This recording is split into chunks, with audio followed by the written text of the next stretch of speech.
কিছু স্বর্ণালঙ্কার তার ব্যক্তিগত ছিল, সাবেক প্রধানমন্ত্রী ব্যক্তিগত ছিল, কিছু স্বর্ণালঙ্কার তার মানে মেয়ের ছিল, কিছু স্বর্ণালঙ্কার তার বোনের ছিল। এই বিষয়ে যার যার এইখানে আলাদা আলাদা মার্কিং করা ছিল স্বর্ণালঙ্কারগুলো। এই আমাদের অনুসন্ধান দলে যারা আছেন, অনুসন্ধানকারী কর্মকর্তা যারা রয়েছেন, তারা হচ্ছে যে এগুলি পৃথক করবেন, কার কোন অংশটুকু আছে। আমাদের অভিযোগের সাথে সংশ্লিষ্ট যে অংশগুলো থাকবে সেইগুলি এই অনুসন্ধানের সাথে সম্পৃক্ত যেগুলো, সেগুলি তারা বিবেচনা করবেন।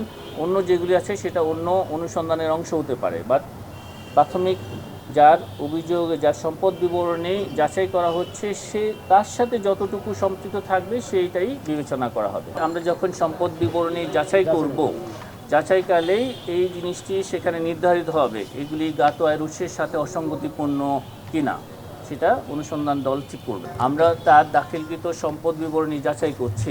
তো সম্পদ বিবরণী তিনি তার স্থাবর অস্থাবর সম্পদের বিস্তারিত বিবরণ দিয়েছেন। সেই বিবরণী, সেই সম্পদ বিবরণীতে এই স্বর্ণালঙ্কার আছে কি নাই সেটা আমরা দেখব। যদি সেই বিবরণীর বাইরে তার নামে সম্পদ পাওয়া যায়, আপনারা বুঝতে পারছেন যে সেটা তার জ্ঞাত আয়ের উৎস বহির্ভূত সম্পদ হিসাবে সেটা বিবেচিত হবে।